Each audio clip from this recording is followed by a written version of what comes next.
I was at a fashion event this week in downtown Chicago. It was well curated, guest list. It reminded me of the 1980s. We had the preppy classical people and the punk rocker kind of alternative crowd as well. Everyone was in the room together. Exclusive did not mean being mutually exclusive. Back then, or last night, everyone got along. I ran into Cook County Treasurer Maria Pappas at the event. She told me she wants to run for mayor of the city of Chicago and that she's tired of all the crap. Every form of oppression, violence, exploitation, and dishonesty negates the resurrection of Christ.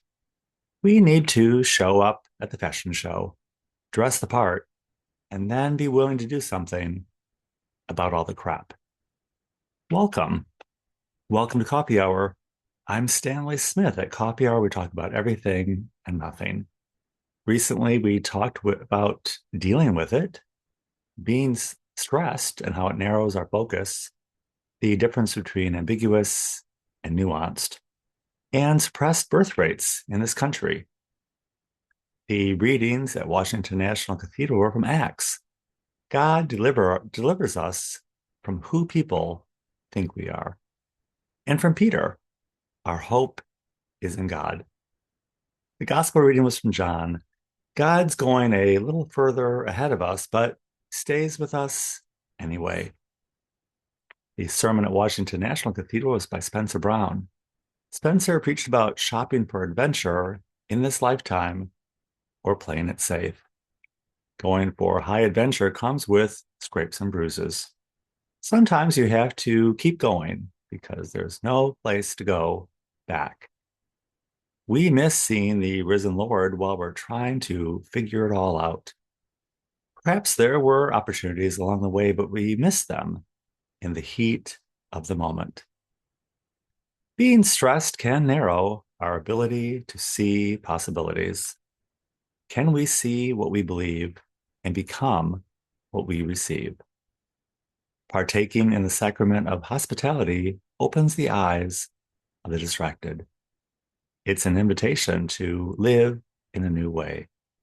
We're not here to condemn the world, but to transform the world by sharing the good news.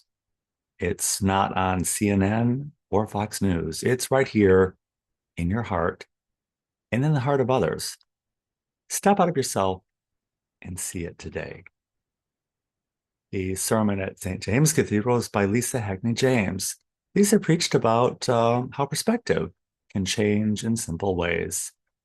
Talking to someone, seeing someone, or sharing a meal with them. We need to look past the circumstances of state-sponsored violence, prejudice, and sexism, and see each other and break bread together. It's sometimes easier said than done. Lisa said the return of the Artemis 2 space mission reminds us of the Apollo missions of our youth, and that we're all one human family. Looking back at Earth, we're reminded how precious we all are. We could call it moon joy. If you can dream it, you can live it. Science is important because it reminds us that the human experience is bigger than ourselves. We all need to hop on the joy train. They say people can tell we're Christians because we're always filled with joy, even when it doesn't seem that way to us. Who's looking at us and who's seeing the joy? Shifting our perspective, everything on earth is a lie that tells us we're not one big connected human family. The church is built on lifting up humanity in joy. Every Sunday we show up for a change of perspective and a meal. It might not seem like that much, but we can do it anyway and feel the joy. My friend, clinical psychologist Ania Gramone, says we might be suffering from nervous system dysregulation, getting stuck in our fight, flight, and shutdown mode and missing out on the rest and healing. Currently, conspiracy tells us that the Earth is surrounded by an alien energy grid, harvesting our emotional energy. And at church on Sundays, they usually just call it all sin.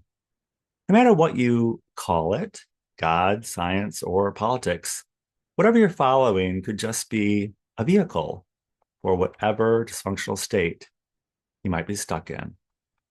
At any given time in history, there's always a looming threat about to take over. In history, we had the Roman Empire, followed by the Industrial Revolution. Now we have the looming threat of artificial intelligence. It can become overwhelming, and it's easy to get stuck and become functionally frozen. Look for the God moments, see what you believe, and become what you receive. It's not a fixing or a solving, it's a moving on, a moving forward. Intuition can be your guide. You can let it happen. All you have to do is give it a try. If you'd like to join us at coffee hour, I will include my email in the description of this video. Be happy to send you an invitation. And I look forward to seeing you very, very soon.